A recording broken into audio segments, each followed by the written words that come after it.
Welcome back from the AM News. It is still Global Morning right here on this beautiful Monday morning. And of course, we are going straight to the first conversation for the day.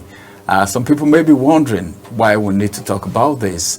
It is because it's coming from a place of concern. And of course, the person talking about this very issue is an expert in that field. We're talking about a dean right here, and of course, a lecturer. University Dawn. Let me just put it that way, University Dawn. We're looking at the education sector. This morning, there is a call for the ban of smartphones in schools, tertiary institutions, even the secondary schools, the ban of cell phones. And some persons may be wondering, why should they ban cell phones in school, smartphones, not just cell phones, smartphones. And when a phone is smart, you know what it means. Different things for different folks. People have different reasons why they actually propose certain things, why they advise for or against certain things. But then someone may say, well, the arrival of smartphone is more of a blessing than a curse. But then why does the use of it need to be minimized or probably banned in higher institution? Well, the Tax Monday is still here, and of course our guests will be joining us subsequently. But then before then, let me get to Jumai right now. As it is, you know how we started using smartphones in Nigeria? The first time, 2000, right? The first time it started, it was just limited to the rich, people who could afford it. And what they even had that time wasn't a smartphone. No. They only had a means of communication. Very true. 3310. Then they even started with the Turaya kind of phone, But now we have smartphones everywhere. Yes, we do. Even children in primary schools, some of them have access to smartphones right now. But a Don, who has been in the system for a very long time, is calling for the ban of smartphones. On a very clean note now, on a clean note, without even thinking or maybe looking at the reason why he has pushed or advised for the ban, what do you think about banning smartphones in schools? Just in schools. Our focus here is the higher institution. I feel it, for me, my own opinion as Jumai, not global television, but Jumai, I feel it's wrong. Are you kidding me right now? Go to advanced countries. They've gone beyond all of that. What they can do with their smartphones will amaze you. And for goodness sake, we should be technologically inclined when it comes to issues like this. I know you might say because of malpractice and all of that, the highest you can do is drop all your phones when you're going into the exam, or don't bring your phones at all. That was how it was back in the day when I was in the higher institution. They'll tell you, don't even bother bringing your phones because you're not going to take it in. And the thing that will happen is, if you drop it where others would, and you don't see it again, it's at your own cost. So why would you ban phones in higher institution? They're low. Primary school, I understand. They're still little children. What do they know? Secondary school, yes, I understand, because we need some kind of, we need everyone to be in accordance when it comes to rules and regulations. But the higher institution, are you kidding me? These are individuals who are understanding what life is all about. They are 18 and above, and I know that when you're 18 years of age, you are an adult. So why would you ban? It doesn't matter whether it has to do with examination malpractice. It doesn't matter whether they do not copy notes. It doesn't matter whether they just screenshots and know what's next, and you allow AI and all of that. The thing is, the child must be groomed from home. To understand that the higher institution is a different ball game entirely. There's no parent there that will tell you, oh, get up, go and read your book. If you do not read, you will fail.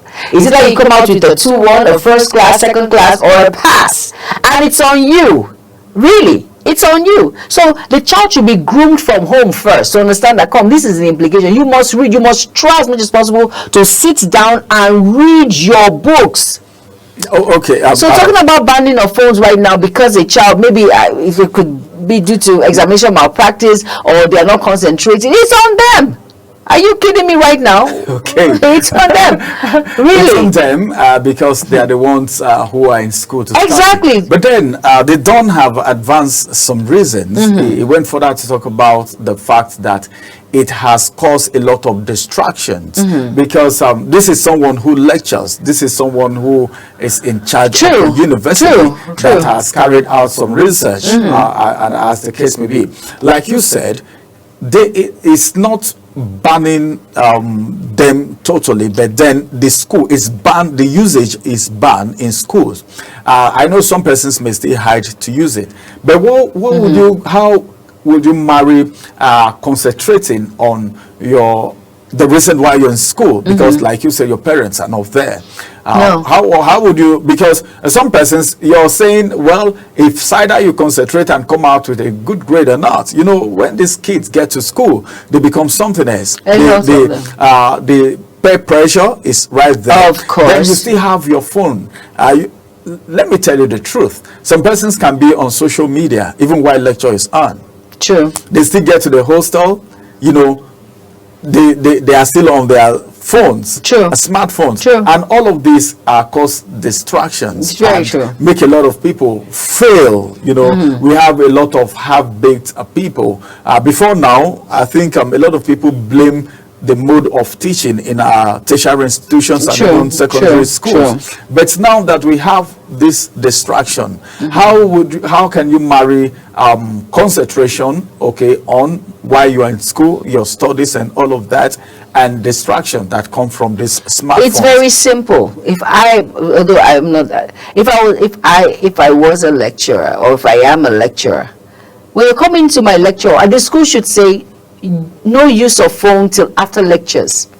It's that for you to ban it. I know there's some higher institutions now. I just don't want to mention because they didn't pay for publicity, that do not allow phones. Yeah, especially private of course, institutions. private institutions that do not allow phones. My niece, she went to a private institution and they didn't allow phones for her stay throughout. You cannot use phones. You cannot. But I'm just saying now, I do not understand, because phones is a part of a teaching method for you to be inclined with technology. Do you understand? So the thing is, at the same time, the highest you can do is say, okay, fine, do not bring your phones once lecture is on. During exams, there should be some rules to connect all of that.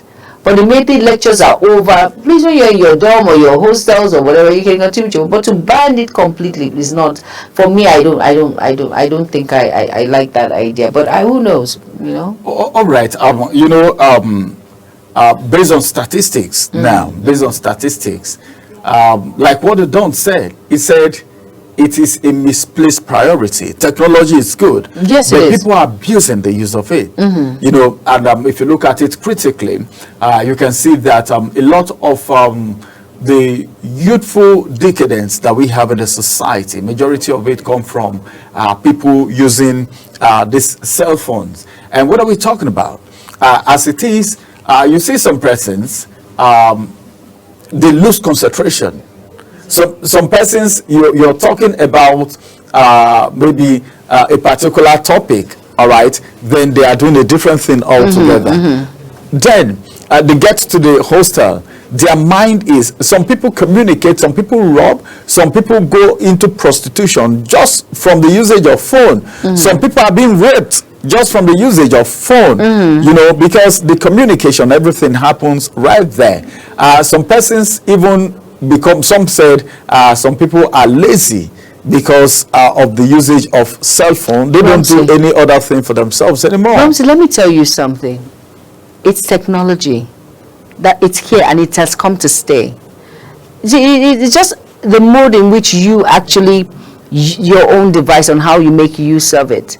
And the truth of the matter is that for these advantages or disadvantages that you've laid out, it's used when it comes to emergency cases, how to reach people's parents and all of that. So to ban this completely, I think it's a very serious issue. Well, let's just hear from the professional to throw in more light. All right, we're talking about the proposal, the call for the ban of smartphones in schools, and we have an expert joining us to continue the conversation. We will be back after this break. Stay with us.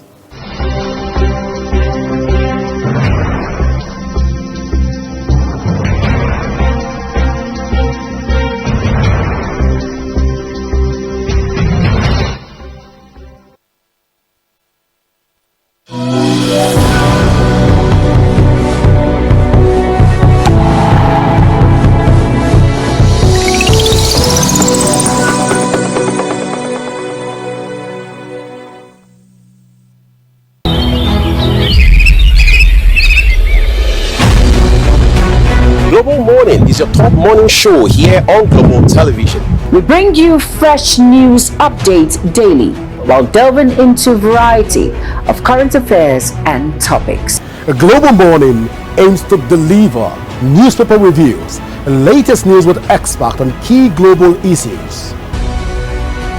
And at the same time, keeping you well informed about important events, both national and internationals.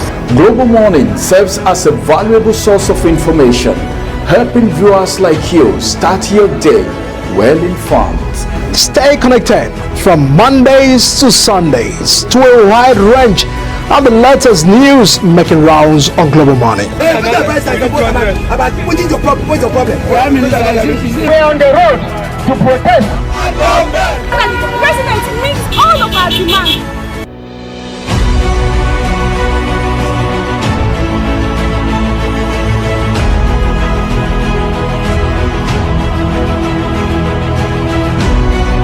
This is Global Morning.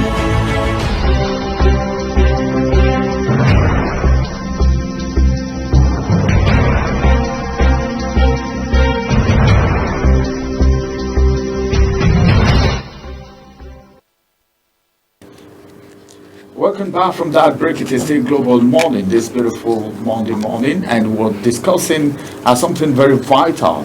We're looking at the education sector. So many things have contributed to the issues we have in our education sector today. A lot of people are complaining of the fact that we have a lot of about 600,000 graduates leaving the university yearly, if not more, because we have a lot of private institutions in the country. But then, how good are these students, these graduates coming out, and where did the problem start from? They don't have actually identified that the use of smartphones should be banned in high institutions, in schools, as the case may be, both secondary and of course a tertiary institution. And in fact, Jumai and I were talking about it, and she had her perspective.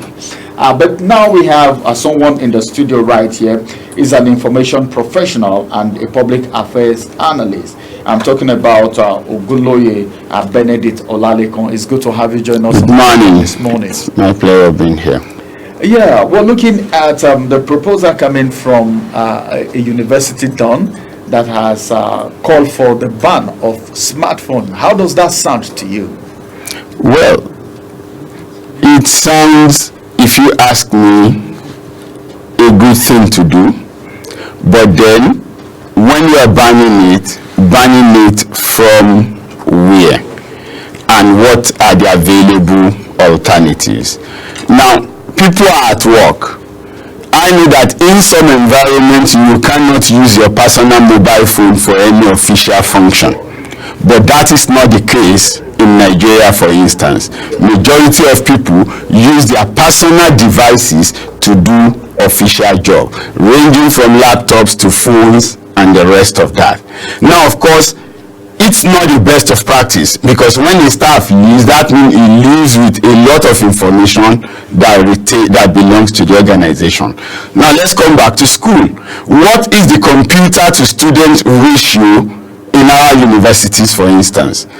In this age and time, you cannot do a proper research if you are not online. If you do not interact with the electronic component of knowledge. There are a lot of things perhaps that are explained physically, but when you see maybe a YouTube video or any form of video constructed by the lecturer or by a third party, it gives you a better explanation. But the question is, do we have sufficient computers in our universities for these students to interact with, so that they can actually acquire the kind of knowledge they have? If you go to some school outside of here, you're going to realize that in the hostel area, there are workstations that people can go to. In the library, there are workstations you can interact with. In the student union building, there are any property that belongs to the university, you will find a computer as a student that you can interact with, log on to, do what you need to do, get the information that you need to get, and save it to a repository that has been created for you. So it doesn't matter the number of campuses that the institution has got. Wherever you are, as long as it's a facility owned by the university, you have access to a computer that can help you. Now, that environment where that exists, if you say you are banning mobile phone within the university infrastructure, I would say that is well and okay. But in the Nigerian environment, the student possibly use the mobile phone for their assignment, they use it for their email, they use it for things that are related to the studies. So banning it outrightly without making a provision at a replacement, I think will not be the right thing to do. However, irrespective of what the status is, I think that in the classroom, in the library, in the laboratories, where there is supposed to be an instructor talking to the student, addressing the student, mobile phone should be completely disallowed. Now, of course, in some countries in Asia, what they have done years back, not even now, 10-15 years ago, has been that they have what they call signal blockers. So in areas on the school campus where you are not meant to carry a mobile phone, if you walk into them, no network will work. So the phone becomes more like a picture element, right? You cannot make calls, you cannot access the internet, you can't do anything. That was, but we are not yet in that environment. So it has to be physically banning the phone from coming into our classroom, from going into the library, from going into the labs. But at their free time, we no longer have a mailing system. Developed as the UK is, the postal service is still working and still very trusted and relied upon. But here, except you are going to do a courier, the post office is maybe the only time I remember them is when I have cargo to send. And I'm sure that some people, even if you tell them post office, they possibly no longer know what it means, especially the Gen Z that we are talking about. So they are not used to writing letters, and they don't even have effective means of delivering and getting results for their letters. So it means that they need their phone to be able to reach out to their parents. So if you are going to, but in secondary school, I think it should be an outright ban. If you need to reach parents or you think the students should talk, there should be some form of phones provided centrally, maybe in the hostel, in the dormitory area that stays with the housekeeper or the house warden, as the case may be, or the matron. So the children can come, maybe flash or contact their parent and say, okay, I will be available and I think that happens in some of our secondary schools, even some of the very expensive private schools. The children are not allowed to have phones of their own. What they do is maybe between 6 and 8 in the evening, all the children that want to call will go there, and their parents will call in. They will call the child, you speak with your parent maybe for the 3 or 5 minutes that you are allowed, and then you go away. But in secondary school, banning phone of any type, not even Android, any type at all, I think for our environment will still be very okay, because most times it is not the student who should call the parents in emergency, it is the school authority, because they are still under 18 anyway. By standard, they are supposed to be under 18, and we know in reality the majority of them are even between 13, they are less than 16 in practical reality in a lot of our schools. So giving them the phone, I think it's not good enough. So because some of the reasons they don't actually advance is that it's been used for the wrong reasons. like a lot of people get addicted to things like pornography and distractions, and some people use this for exam malpractices. Some people use it to communicate for the very wrong reason, and these are some of the reasons that he has advanced. And we're not just looking at how it affects just the students alone, but how it affects the society and the educational sector, because a lot of times we talk about the fact that the government is not doing well for our educational sector, but then what is the effort from the students and the lecturers? And it's part of the reason why he said this concern is coming. So how would you compare that some of the decadence or some of the issues we have in the educational sector could actually culminate from the distractions that come from the area of the students and what they get on the internet, having their smartphones with them? Remember, it is a smartphone. Yeah, you see, like I said, in the classroom area, in the instruction area, in the exam hall, in the libraries, and any other official function, right, that is tied to studentship, banning the smartphone will be good. Why? Because it will promote togetherness. When you leave children with smartphone, all of them are in the same space, but they are in different worlds. This one is in Disneyland, that one is in Opera, the other one is elsewhere, one is with a group of his friends hanging out online. The 4 children are in the same place, but they are not doing the same thing. They are not even talking to themselves. If you come back after 6 hours, the chances are that they will not have interacted in any way, perhaps except if there was something like food or popcorn that brought them together. But in that physical space, their social interaction are with people who are very far from where they are.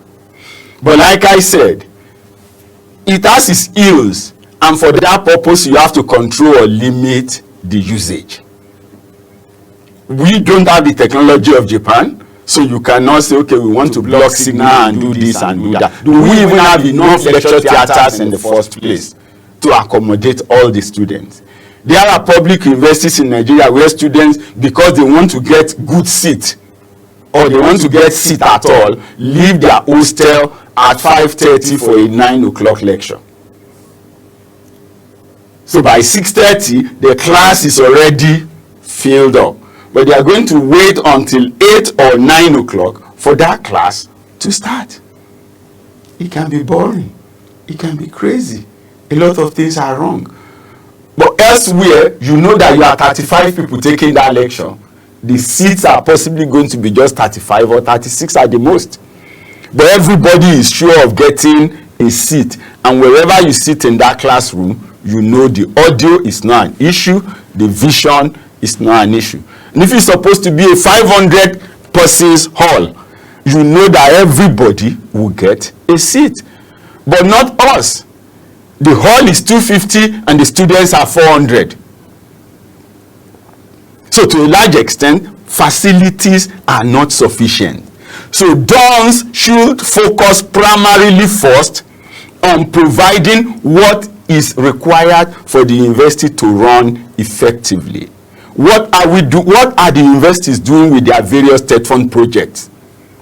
Is it just the building? If we enter the building, are the equipment that should be inside the building, are they there?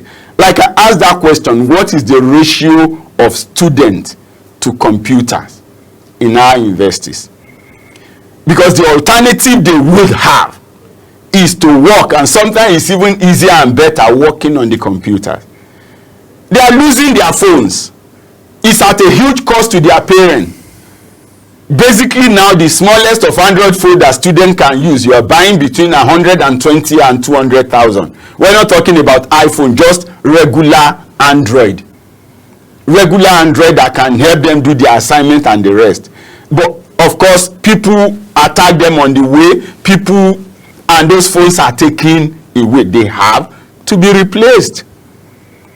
But if there are computers in the university that these children can use, computers in the hostel area. So you don't even have to carry anything. Get there, log on with your matric number. It gives you your own page and you do your work. You need to move from one campus to the other, you log out. When you get to the other campus, you log in, you can continue your work from where you stop. So in which university in Nigeria have we provided that for the students? And what are the universities doing to provide that? When you give the student what they need, then you will be able to do other things. All right, let's quickly look at the education sector as a whole. A lot of people have complained about the education system in Nigeria. I don't know, what's your assessment of the education sector in Nigeria as at the moment? Well, I think that whoever thought education should be a business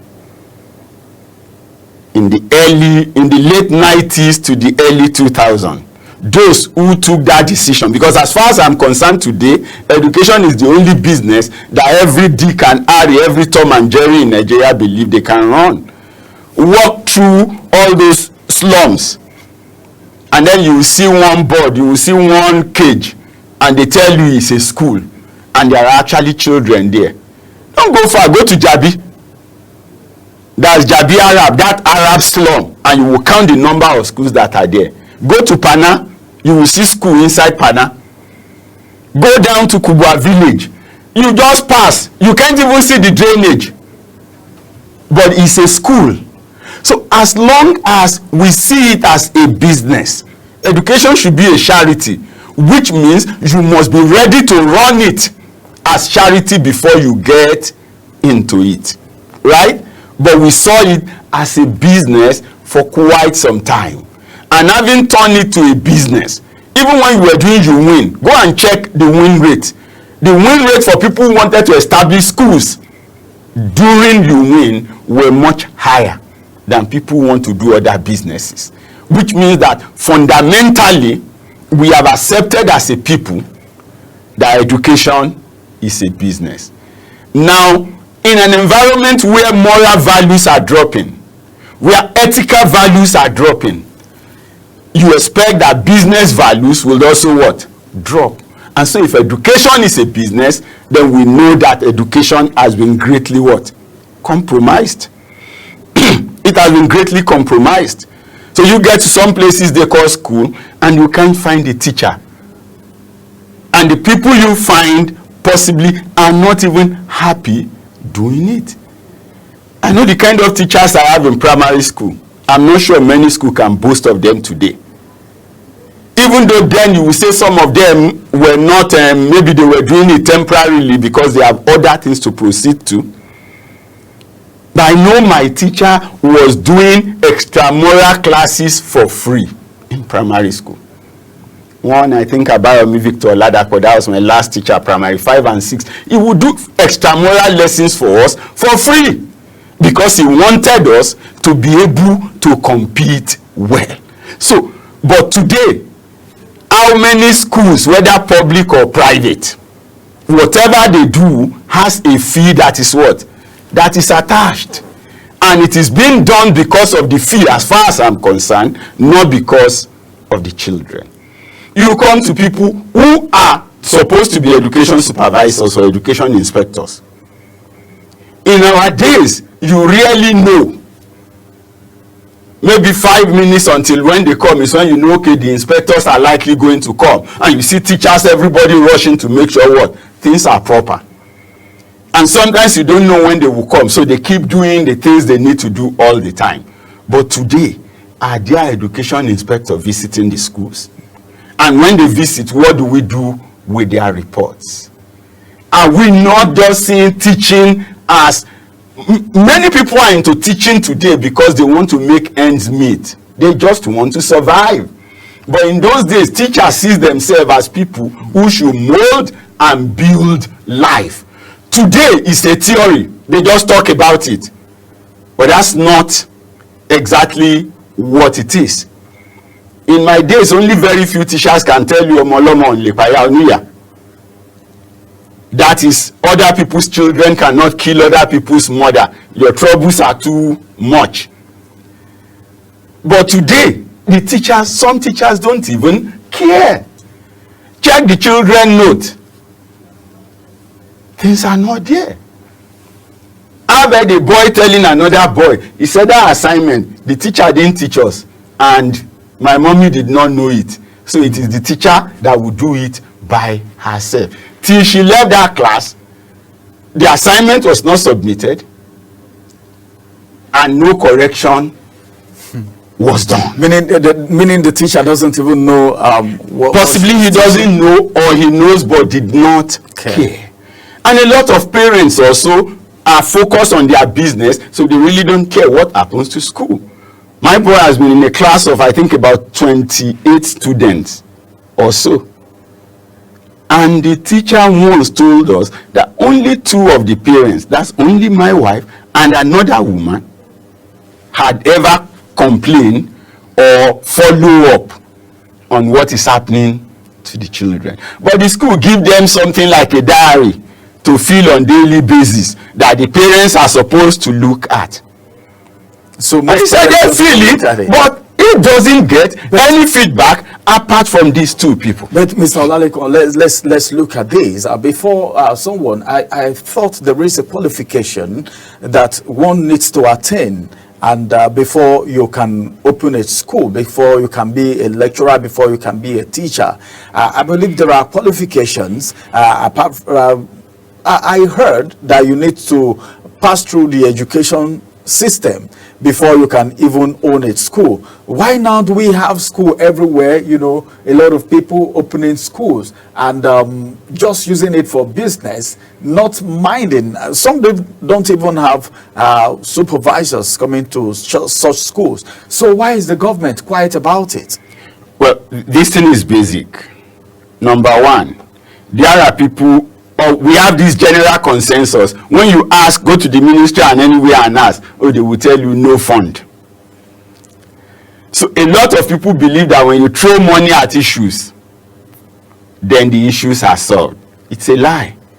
We are talking here about, now I've worked in an environment where they talk about employing for attitude and training for skill. Once you can read and write, and you have gone to school and have the basic knowledge and you have come, it is not that you have a first class that gives you a job as a service person. It is actually that you are trainable, which is attitude. Trainability is not a skill, it is an attitude thing. So if the attitude and the character is missing, it doesn't matter if he has a first class in education, right? It doesn't matter if he has a first class in education. Bring them in.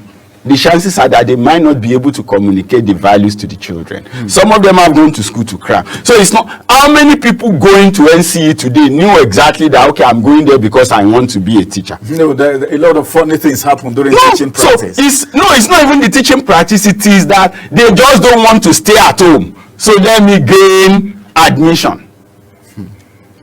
A lot of people who do education in the university go and check it. Was it the first choice they pick? Maybe you will find 5 out of 100 who possibly genuinely wanted to be a teacher before they got to that department. Others, it is because they have pursued law, they have pursued mass comm, they have pursued engineering, they didn't get it, and they did not want to stay at home. So they never wanted the job from day one, but they will do what is required to pass it. But the ability and the interest is not with them. I remember years back, I once told an education administrator that, look, when he was thinking of employing, I was like, no, they will only recruit people who had BEdu and people who had NCE. I said, sir, you will kill all the school in your state if you do it. He said, what do you mean? He said, majority of those people you are talking about are already frustrated even before they leave the school. Yeah, I'm not saying you should not employ them if they come and they demonstrate quality, but you had better open your door to everybody. Now you're likely going to get some engineering students who will teach, graduates who will teach physics or mathematics better than some NCE holders or some who graduate in education. And that, but because it is those guys' core profession, you have levels and steps. Employ them. Those from education who made it can have steps ahead of those who come from other background at the entry point. But give those who came from outside education who wants to do it, let them have like 2 or 3 years, by which time they should have completed postgraduate diploma in education. That those of them who are interested in teaching will do it, because it is required for them to be on the job. And that because they already have the knowledge that is required to impact the life of the children, that they possibly are going to do better. That was years back, maybe 1999, 2000. Today, some of the people he employed then did not only do the PGD education, they did that, went ahead to do masters in education. Today, many of them are vice principals in that state. They were primarily engineering students, right? Some did some other professional courses. But they had the passion to teach. And they saw opportunity to get there, and they took in and apply their all. Whereas there are some other people who just saw it as an opportunity to earn salary, and they do the minimum that is required to earn salary. So basically, whether it is in the education sector or it is in the health sector, because I think there are supposed to be health facilities in the school, whether each school or cluster of schools. Are they actually there? Are the community health workers actually there? Are they doing the thing, the needful for these children? Do we have toilets that are correct? I've seen school in some other country being closed down because the playing ground was not befitting enough for children of that age. So the process of establishing school, I think, is faulty. The monitoring is faulty. Yes, a lot of people are talking about curriculum and pedagogy and the rest of that. For me, those are the next stage. It doesn't matter how great or beautiful the curriculum is. If the children are sitting on gutter in Jabi Arab or in Pana, and that place stinks, the stinks that they are responding to and the health challenges they are facing does not even permit them to listen to the best of teacher, even if you manage to acquire one and put in their front. So what are we making our children go through? I don't know if it's still happening, but when I served in Benue, I know I went around some of the villages, and in places like Ante, you see it's a market opposite the road.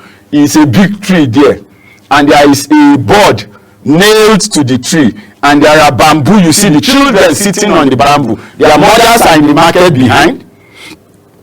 They sit under the bamboo tree, and that is their own school. Wait, which year was that? That's several years ago, but up till about 2007, I know that was still true of those environments. And at that time, they had a governor who was thinking of one computer per child. And I asked one of the people who speak for the government, hey, is it those children that have no classroom over them? When you give them the computer and the rain start, where would they keep it? Where will they even get power to power the computer? Because some of their villages as at that time were without electricity. Even in the city where you have electricity, how regular is the electricity? So when you are not talking about putting proper structure in place for these children to be, you still have children trekking 5 kilometers today to go to secondary school, even in the southwest. Even in the southwest, there are children who have to trek 5 kilometers, 3 to 5 kilometers to get to secondary school. There are students still covering 8 kilometers on the roads that are not safe. And sometimes they get involved with accidents, they die. So we need to begin to look at how do we establish our school? How do we build capacity of existing school? What are the infrastructures available in them? What are the level of teaching that are being done? What are the qualification of these teachers? A state once said they conducted a primary 4 test, Abby, for teachers, and some teachers failed. The exam that was meant to promote primary 4 students to 5, and teachers went on strike that they were not going to write that exam. But eventually, when they even wrote the exam, it wasn't like they passed. So if you cannot pass primary 4 promotion exam, then what are you doing teaching in the primary school?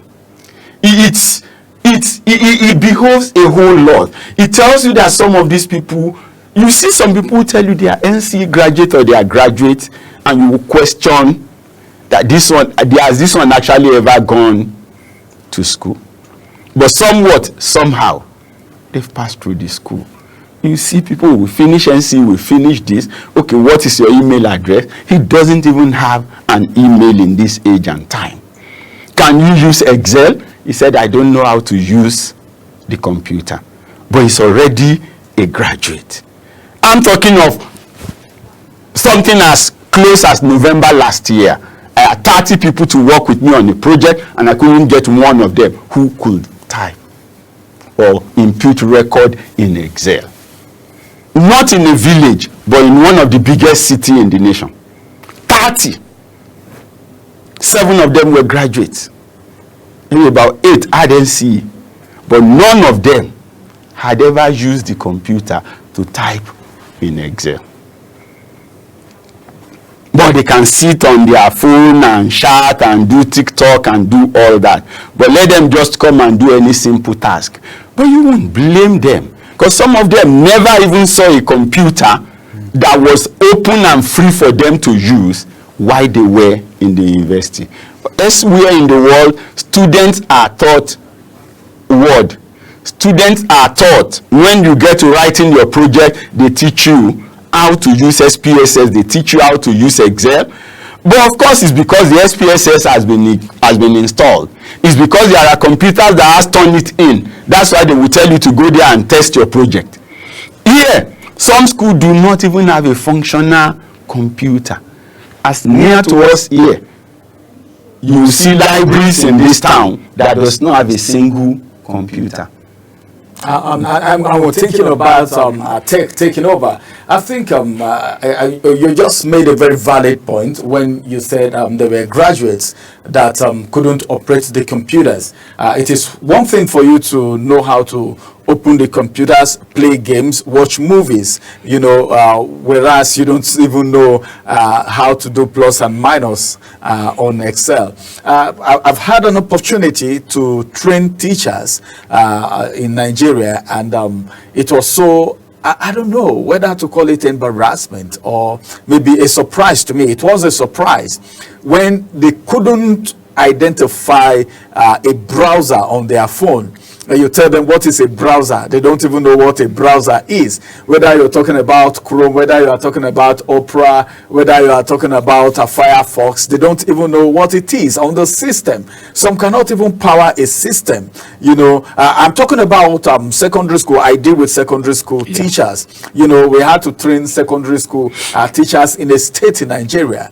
And that left me with a lot of questions. And I became very interested in the educational sector, because most times we talk about the fact that our graduates are half-baked. We're talking about a Don coming out to talk about distractions, and all these accumulate, and they affect, culminating into something that affects the educational system. We'll go on a quick break. After this break, we'll return, and of course we have our guest in the studio, and we'll talk more about what the federal ministry is doing about this situation, because as a matter of fact, we have people who are supposed to supervise these schools. We have inspectors who are supposed to inspect whatever happened in this school. But we have that running, and who is to be blamed for all these shortcomings that we have in the educational sector? When we return from this break, we'll talk more about that. Stay with us. It is still Global Morning.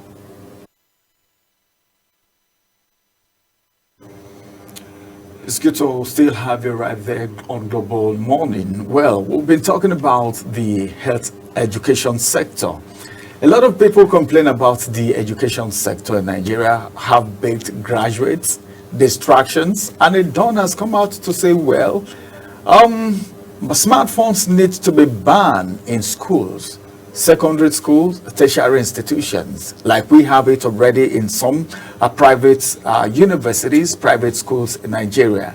But my guest in the studio is saying there is more to the problems we have in the educational sector than just banning of smartphones. Do we have alternatives if smartphones will be banned like we have in some advanced countries? All right, majority of the problems that we have in the education sector comes from the heads themselves, from the head coming down before you even get to the students. The people who are lecturers, the people who are teachers, the people who are instructors, do they really love their job, or they are doing it for doing its sake? How is the schools in Nigeria like? Is it more of a charity work, or it is a business that every Dick and Harry, whether you're qualified or not, will just have to open because you have the money and you can put up a structure? It's so amazing that we're even getting to know today that some of the learning houses, the schools that we have, the places where these teachings go on is not even too conducive for the people. Now, let's get to the Ministry of Education that have the onions to supervise this process, that are saddled with the responsibility of ensuring that the education sector is up and doing. Now, I have with me in the studio an information expert and a public affairs analyst, and he is Agunloye Olamileko. As a matter of fact, now let's get to the Ministry of Education now, because if you want to say anything about education, the first name, if you want to refer to the government, is the Ministry of Education. Sure. Now, what's your assessment of the Ministry of Education? How have their impacts been felt so far? Looking at all the areas, the gray areas you actually pointed out, do you think there's anything the Ministry of Education can do, or their hands are tied? Well, I don't believe their hands are tied. I think that we are in a situation where you would expect that the ministry will live up to its responsibility. Now, let's take a cue. The ministry runs about 104 or thereabout unity schools. The federal government colleges are run directly by the Ministry of Education. It belongs to them. Now, apart from qualification of teachers, so you say the teachers in the 104 colleges are qualified. Maybe I would agree with that. But you now have to look at how safe is the school environment, how good are the hostels, because they are supposed to be fully boarding, except maybe on few special consideration. So how good are the hostels? What meal do you serve the children? What teaching? The teachers are qualified, but they're actually imparting the knowledge. Do we have a better means of measuring that? How standard are the laboratories? Because those are the schools owned by the federal government. So in my opinion, they should become like the, there is a name you call it in manufacturing sales, showroom. They should be the showroom of government policies on secondary education. But if you go around them, are they actually the showrooms? At some point, you say people have to pay for school media because you need to have some labs. But you realize in the end that some of these projects, the conception might look very good. But most times, the brain behind it is looking at the money that is going to come in and be shared under the arrangement. So eventually, it is not, because they will not tell you it's private-public partnership and things like that. So in the name of PPP, a lot of things are done, and in my opinion, are not properly done, and not much questions could be answered.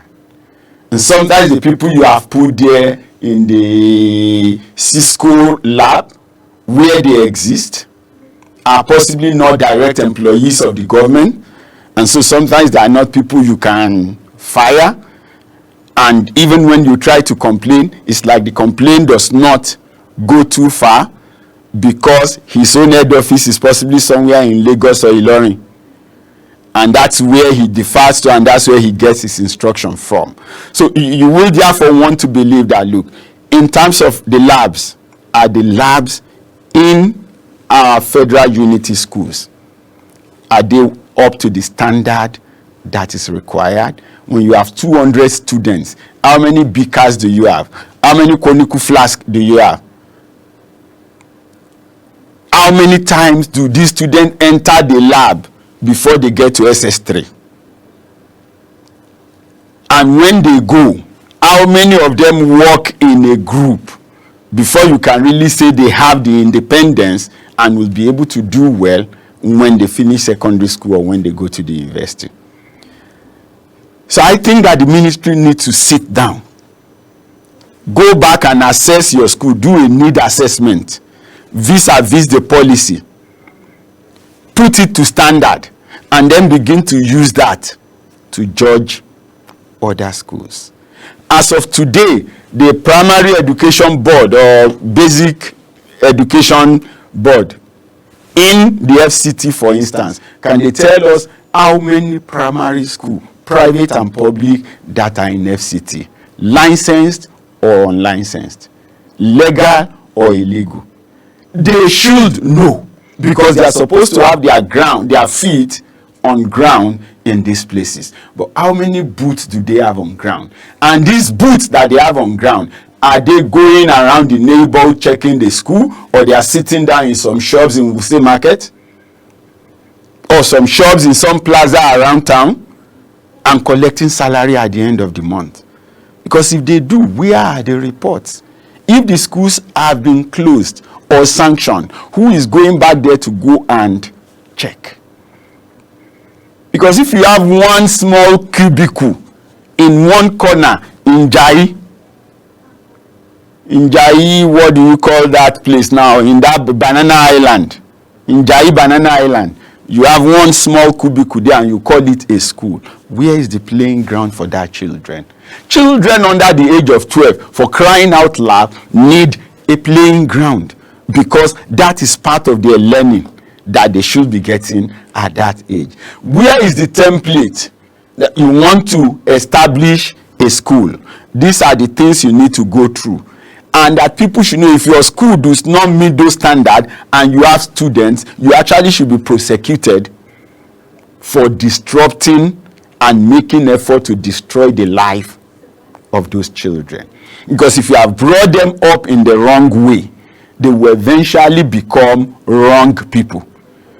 And when the children cross the age of 16, there is a limit to what correction that the society can begin to make.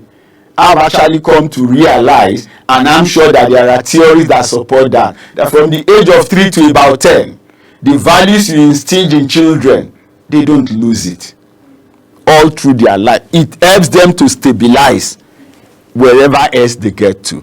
But when you have left them in the hand of people who cannot even train them, you left them in the hand of maids and stuffs like that, what you realize in the end is, what is the quality of the staff? What is the quality of the helper?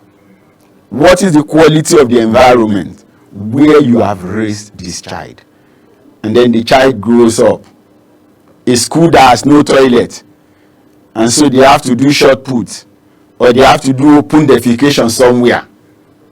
No, because you can't keep. And they grow up with that, and then you are now trying to tell them it is wrong. No, the teacher supervised them, the school supervised them, and they did it, and it was like the normal thing to do. So the ministry needs to really sit up, like I said, starting with its own institution. What is the level? Check the libraries, check the labs, check the computer labs, check the teachers. If there is the need, yes, they have the basic qualification to become a teacher, but do they have the character and the attitude? And are they delivering? Are they adding value at their levels? All right. If they are not adding, do something about it. If they are not hardened, do something about it. It's not all about just putting people in classroom. They need to be supervised. What are they doing? What kind of knowledge are they impacting? Federal Ministry of Education will need to start the supervision from the federal institutions, the state institutions, before they get to the private. And that's so nice. Many thanks for joining us on the conversation today. It has been a very educating moment. And of course, this is what we do. This is purely human angle. And of course, it has helped us. This is national development, the federal government's role in the education sector. And of course, what lecturers are saying about the usage of smartphone, the distraction it brings, the malpractice, what it does to the students, and whether or not we have an alternative ready if the smartphone would have to be banned. This is the size of Global Morning for today. It has been a very wonderful time. Thank you for joining us from 7 a.m. this morning until now. We'll come on your way again with another edition of Global Morning. But before we bring Global Morning to a close, we'll let you know that there is just a little discussion that the tag team will be bringing on your way, and that's going to be after this break. Stay with us.